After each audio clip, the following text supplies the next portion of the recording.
Greetings, dear friends and family. It's good to be with you again here in this podcast of the Deep Soul Work. Today, the subject of this short podcast is secrets and revelations. And I chose the subject of secrets and revelations because in our spiritual growth, in the process of our development as spiritual beings in the world and in the universe, what we find is that the universe chooses to share with us, to reflect back to us certain truths about ourselves, about our origin, about our deep, deep background, information about who we are on that deep soul level.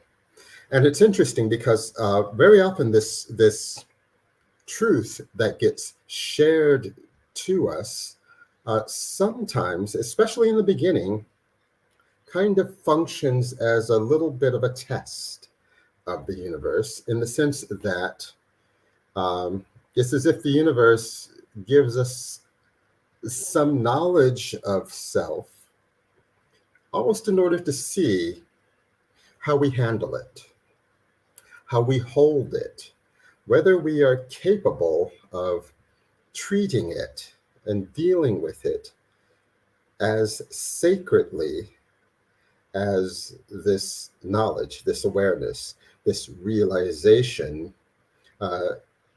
deserves.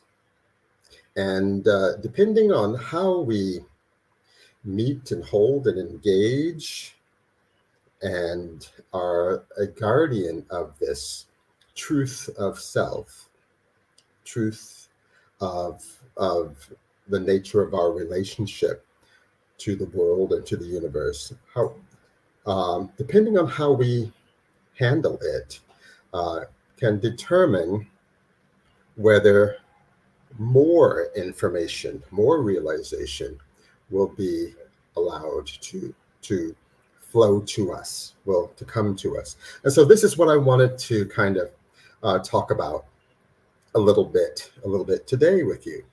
The reality is that in our growth and development, we encounter truth of our soul, the truth of our soul, and our soul as it relates to the collective and to the universe. So it's like a situation of as above, so below, as is the nature of the collective, the universe itself, and our true nature within, and how it interfaces and how it reflects and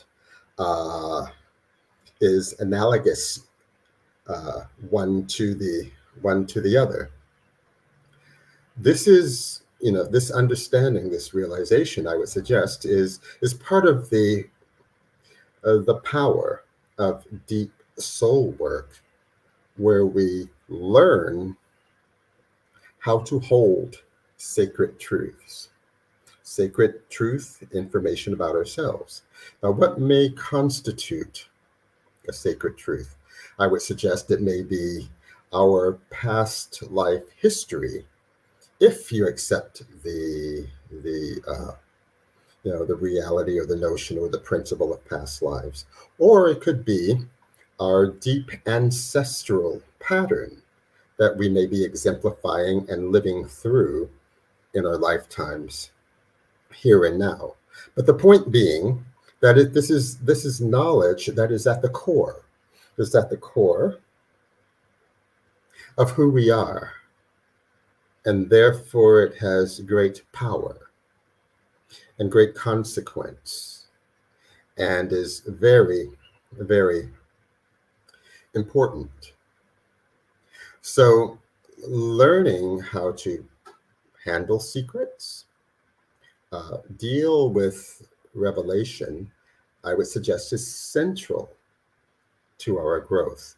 Now, One of the things that I want to talk a little bit about is like how we access this reality, this knowledge, this revelation, how we access our secrets, i.e., that which the universe has for us. The key and central way of accessing this information for ourselves is to become very, very quiet, to step into the silence. This is what meditation is about. This is what the deep reflection, the conscious reflection is about. It's the way in which we delve in deeply to discover truth, discover our deep reality. And so all of the different practices of meditation, conscious reflection, deep contemplation and prayer, and all of these aspects serve in this way. So as we learn to kind of master that, then more is revealed to us. And so one would ask, well, what do we do with what is shown to us, with the information, the treasures, the realities, the realizations that the universe chooses to reveal to us in our journey, in our growth, in our process? What do we do with this information? All right. I would suggest one thing that is a very powerful, important thing to do with what you know is to treat it sacredly. Okay. You don't necessarily have to tell everyone all of the time, i.e. going blabbing or gossiping or just recklessly spilling information that gets revealed to you from a deep inner place. But I like the model that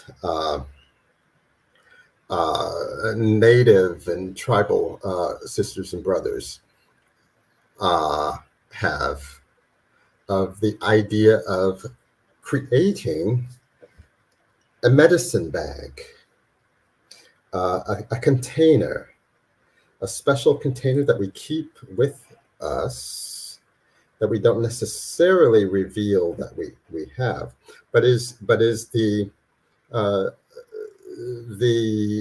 repository of the key bits of truth, the important aspects of our history, the key and critical revelations of our nature, the key answers to the core questions of who are we, why are we here, what is our mode of service, what is our deep history, what is our past life history, what is our familial ancestral history, what elements and archetypes are we most resonant with, what kinds of energies and ancestral influences are most pertinent and relevant to us. And so we take all of this important information and we hold it in a special container.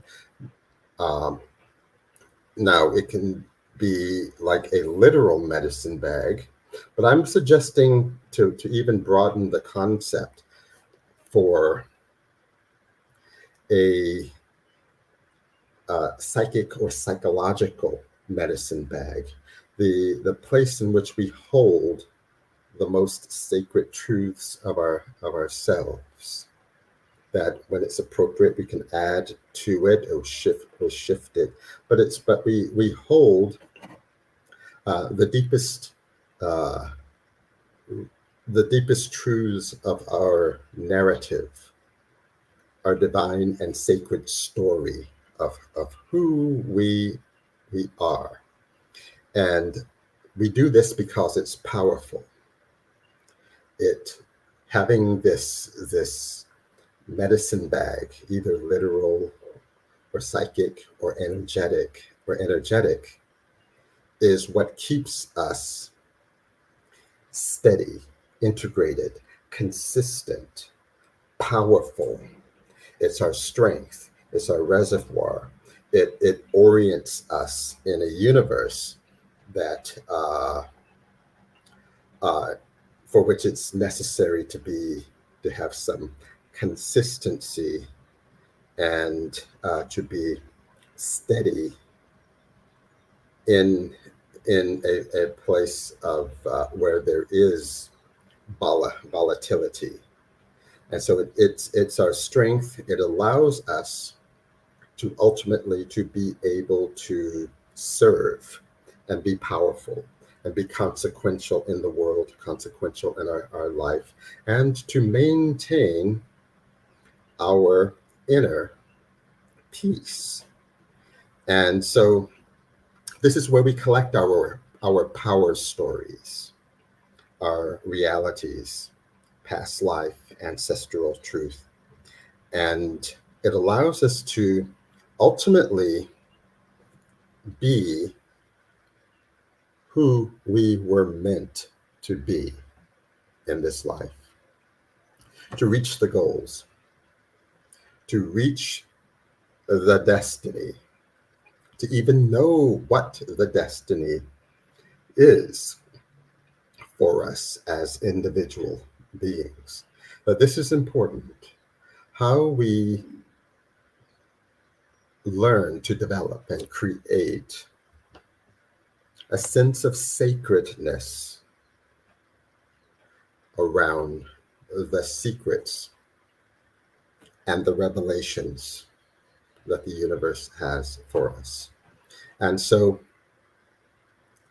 I leave you with this message with the hopes that you may reflect upon it, take it in to yourselves, and even develop it further for yourself. And with that, I say, bless you and thank you and namaste.